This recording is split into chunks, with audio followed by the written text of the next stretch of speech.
everyone, and welcome to the 4th episode of Unfiltered podcast. FYI, you're gonna see me 3 podcasts with the same clothes. I filmed 3 episodes in a day. It's very tiresome, but I had to. Okay, to create awareness, I dedicated this day. This is the last episode of the day. So welcome, and today's right now conversation is a deeply personal, incredibly important one. We are tackling a health condition that's becoming increasingly common, yet is often misunderstood, especially among young, seemingly healthy people. I'm joined by my good friend, I call him K, but he's called Kang'ethe, who I've known since our first day at uni.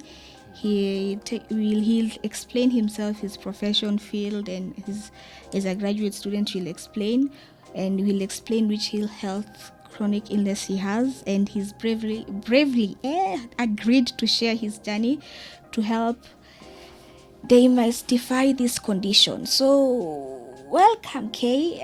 You can introduce yourself, your name, your full names, your age, your graduate, and your chronic illness before we start. Okay, thank you for having me. My name is Zafril Kang'ethe. Zafril? Yes, Zafril. It's a very unique name. Wow. Though I don't use it so often because of how people mispronounce it at Cool. times. How do they pronounce it? Like Zaf. Like they kind of matamshi in terms of pronunciation. pronunciation. Yeah. So I'm Kang'ethe. I'm actually 27 years old.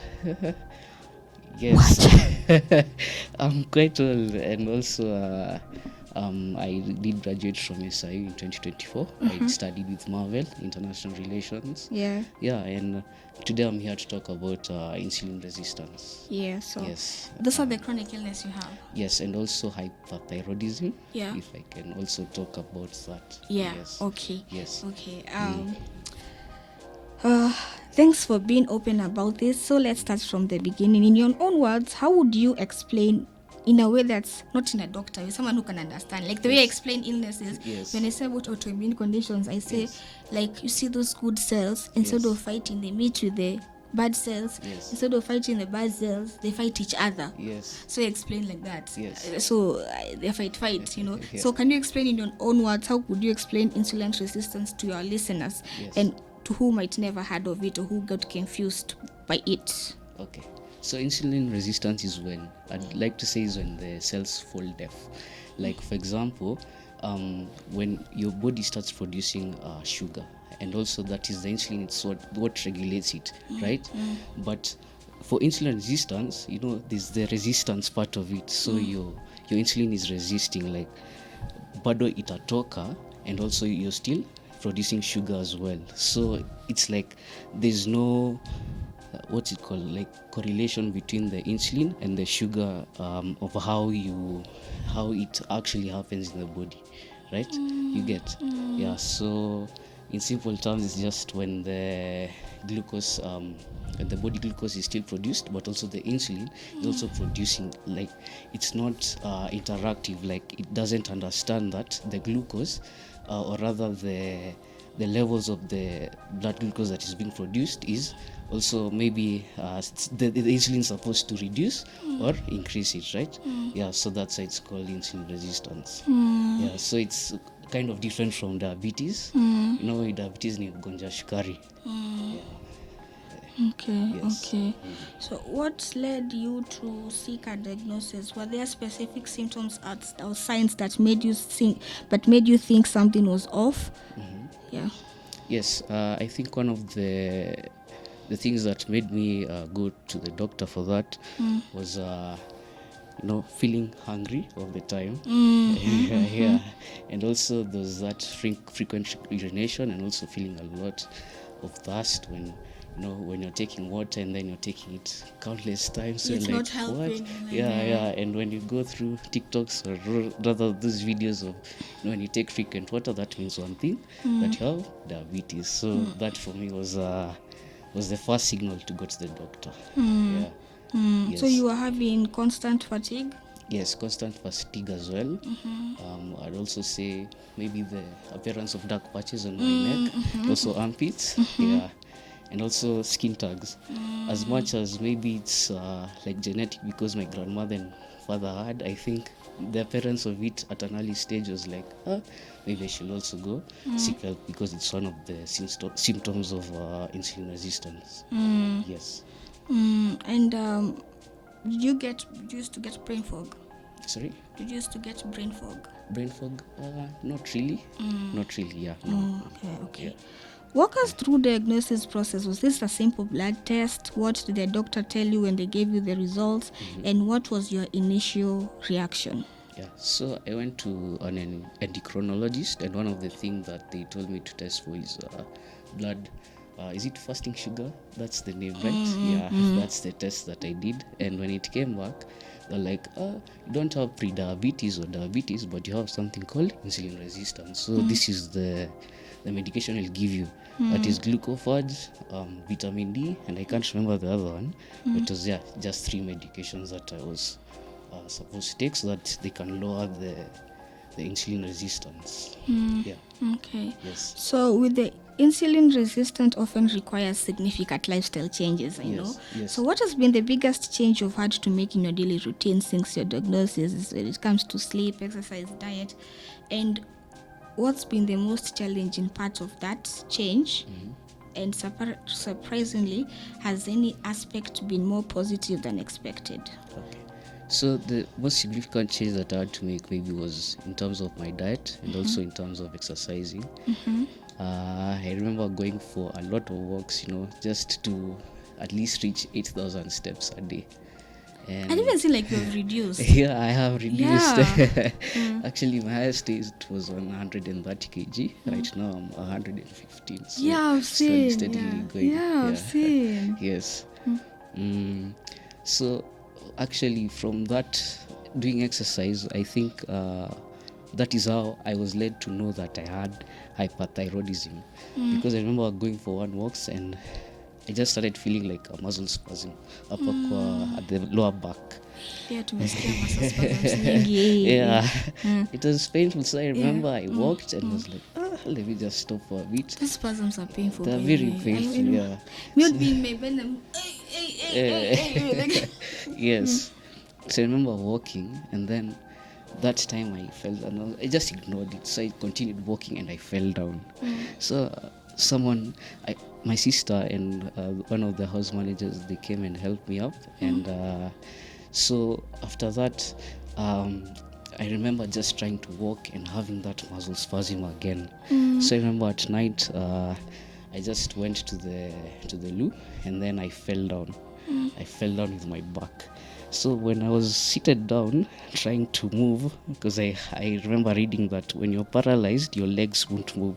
So it's like, what? Am I paralyzed? So I was trying to move, and then my legs, for some good reason, they started moving. So I was like, thank God, not paralyzed. But I remember struggling for 3 hours because I had locked my door. I can't call out because it's at night, right?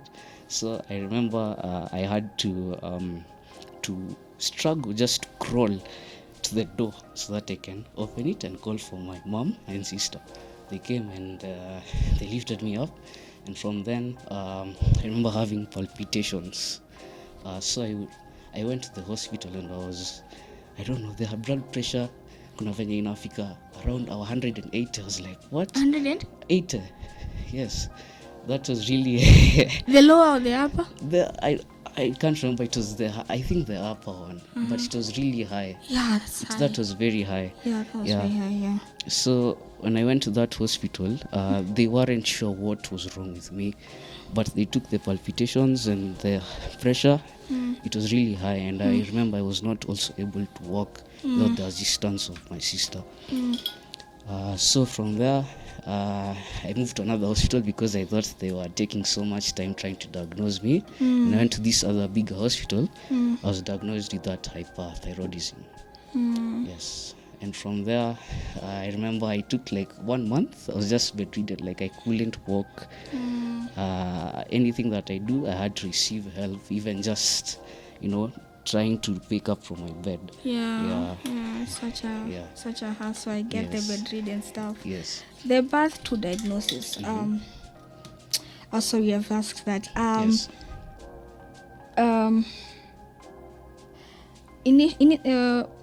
sorry. It's okay.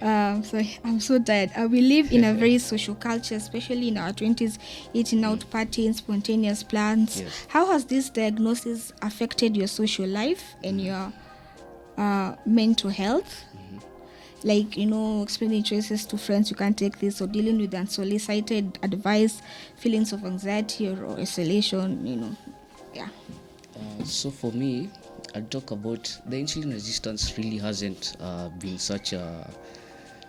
affected my day-to-day life because for some reason, I've been always this big. Even I remember when I was young, I used to go to the nutritionist because I was big. But at that point in time, I didn't understand why. Why am I going through all these things?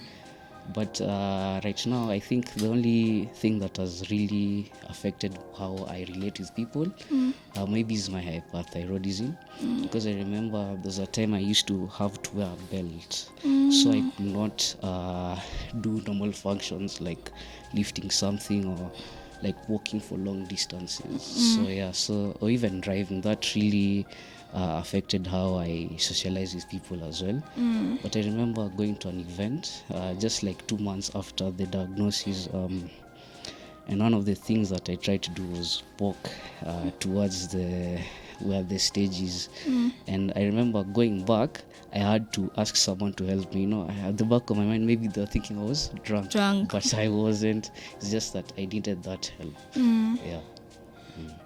As your friend, is there something you wish I or other friends understood better what you're managing, and how can friends be more supportive towards you, like in terms of addressing misconception and creating actionable awareness? Okay. So for my friends, maybe what I'd advise them is maybe don't be too judgmental, because this person is maybe fat or big, you're like wanakula sana or something like that. That's what they always say, yeah. Maybe there's some underlying conditions that someone has, like insulin resistance or taking medications like steroids that can make you they can make you gain weight. So Steroids. yes. Like my best friends, we have been together for years. Yes. So it's a dark humor joke, but steroids, they just ruin your life. I even decided to try the weight loss meds, not because the diet is not working, because the food is not actually the problem, it's the steroids. Even because I saw an endocrinologist and he told me that, so he completely understood where I was coming from. So we decided to start the weight loss, but my mom was super against it. So I am just hoping I will lose weight in God's time, because I don't know when I still, because even now I'm thinking of increasing because the flares have come again. So I don't really, when I lose 2 kg at 5 kg, you're like, even stop shopping for clothes, because it's not that you don't want to shop for clothes, even tiresome to shop, but it's not that you don't want to shop for clothes, it's that you add, you lose, you add, you lose, so you just buy baggy stuff like Dara's, because it's not that you don't want, it's just the way the weight gain and the loss gain here and there. So and then I was added cortisol because of my cortisol levels was so bad, so low. At least I didn't reach the glands itself, because that would have been even worse. So and that the moods, it's, you wake up in the morning, you're pissed, because you're pissed at anyone. So me, I'm always in the morning like in the morning I'm just like that. What's wrong with this one? Every time I wake up, until my cousin asked me, because my grandparents were unwell, they were staying at my place, are you hungry? No. Are you okay? I just didn't want to talk.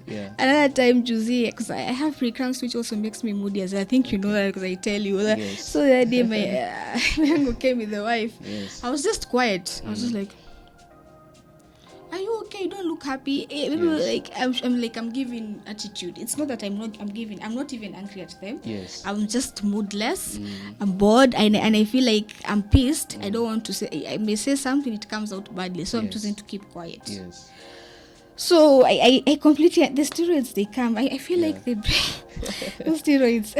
Also, you talked about clothes. Like, do you have a specific brand or store where you go to? Because for me, I usually go either LC Waikiki or Woolworths or Mr. Price. Like, at least those ones, they have my size. I go to that's where even me, LC Waikiki. Every time I go to buy the ones for outside, they are for the petite. Petite, sasa me petite. I look at those. They are very beautiful. Yeah, they are. Wow, you look at those dresses. Yes. Like, I used to be that body as well. Yeah. It was 3 years ago I used to be that body, just in a span of 3 years, and I was like, I used to be that.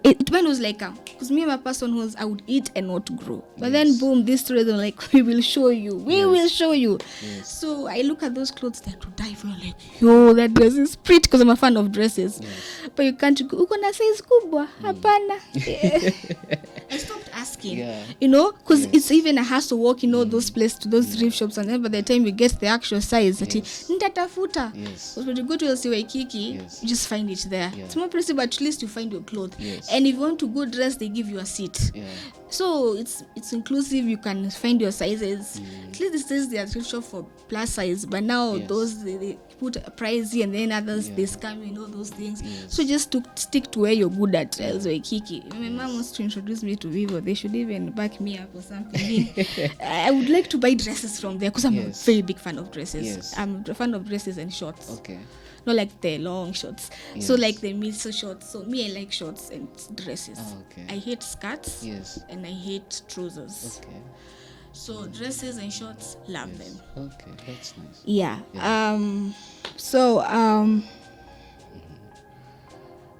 Before we finish, let me see. Myths, talking about myths, stigma and awareness.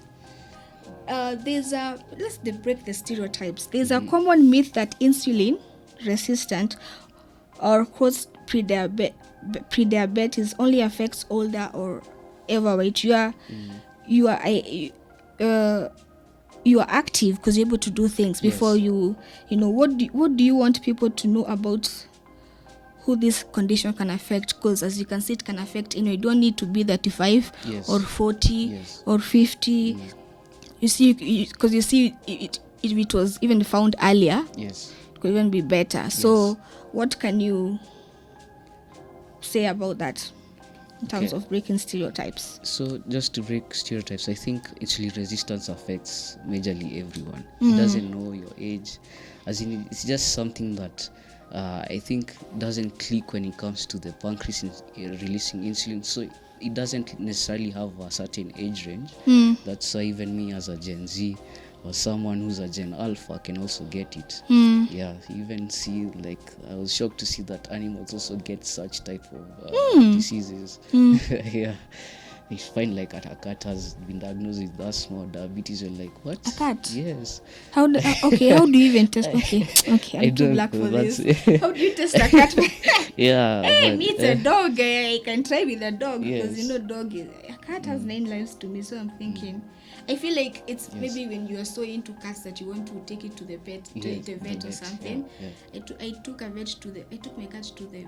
Okay, our vet comes home. Yes. And she injected the cat. My dad went crazy. Hey. A cat! Pussy! No. A cat! I'm paying 2,000 to inject it. Throw that cat. He was crazy. My mom, I remember my mom is a person, if she had that story and she just went, because if she talked, she would have just gone fully mad than my dad. But my dog, you get, because they can give birth, because dogs, I feel like, because as me, I'm a dog person, my dad is sort of a dog person, my mom isn't an animal person, but with the dog, we take more serious attention to it. So, and I think I told you, even when my first dog died, it was a very hurtful thing for me. And I feel like, thank God, because they can be replaced, not like people. So I was looking for online to buy another dog quickly. And then my mom said, we have this dog who is female and she's pregnant. We will get a new one. But because it was her first pregnancy, she ate the puppies. So, So they also do that. They also apparently, they do that. Oh, why? One died, and she only gave birth to 2, and I was shocked. And I heard it's because it was her first pregnancy, and she was even young. She was even young to be pregnant in the first place. But the neighbors' dogs, they are very so. So she got pregnant. I told my family we keep these puppies in a nice environment because I was scared. So they all died. So me, I thought she got pregnant again. And recently I saw she had periods. I used to hear a dog have periods. Then my vet saw me the other day and said, I asked him, see, she's pregnant. No, I want a puppy, and here she's not pregnant. That's why I accepted a female dog, because I wanted puppies and she's not pregnant. So I'm telling these male dogs I see, we're not doing the right work over here. But anyway, I'm shocked to see. Now, okay, for me, my dog had pneumonia. Okay. And I cried with the dog. I was like, he's going to die. You know, I was like, I'm a big dog fan, so So there's often a stigma that it's just about eating too much sugar or lack of willpower. How do you respond to that oversimplification?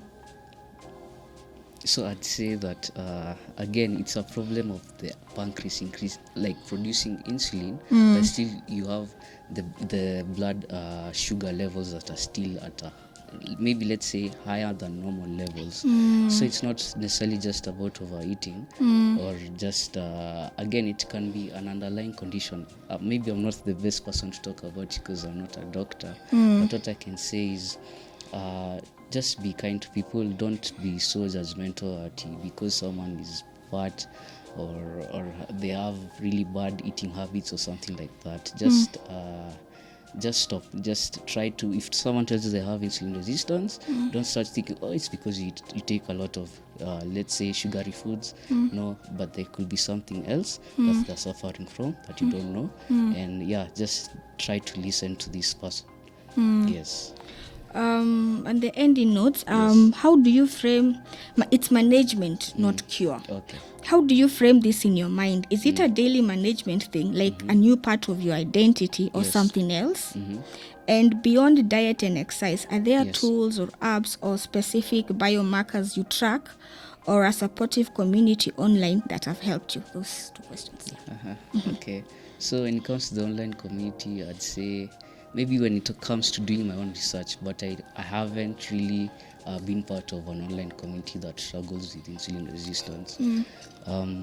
What was the other question? Management, not cure. Yes. How do you frame this in your mind? Is it a daily management thing, like a new part of your identity, or something else?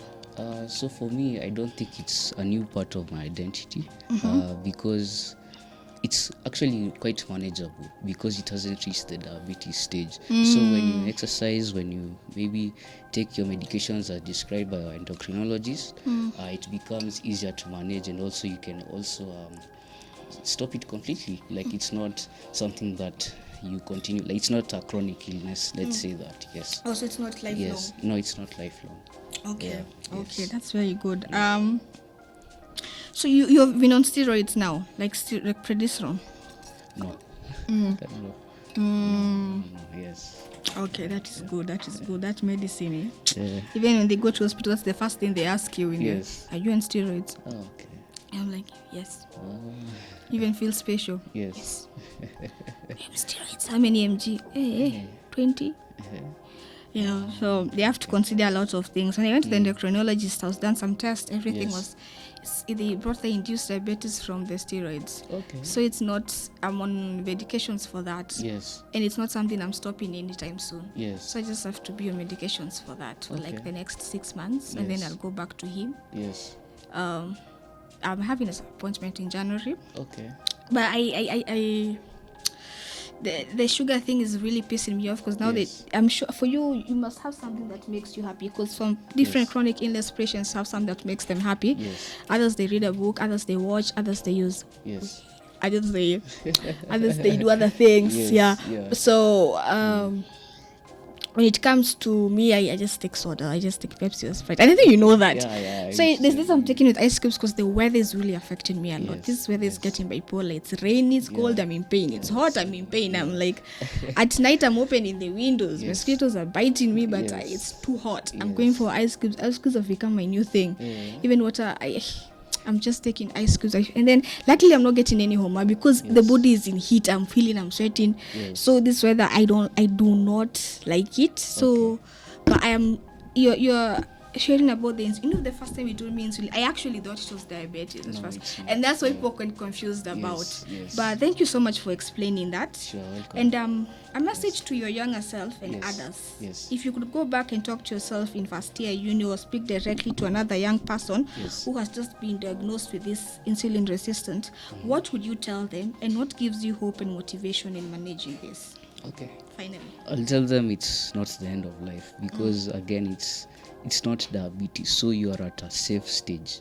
Like you can probably take like the medication that you're given, go and seek help from an endocrinologist specifically, because they deal mostly with these things. So our message to my younger self is that you'll get a lot of people who will judge you based on off your weight, and it's okay, because again, I don't know, human beings are kind of judgmental beings, and it's okay.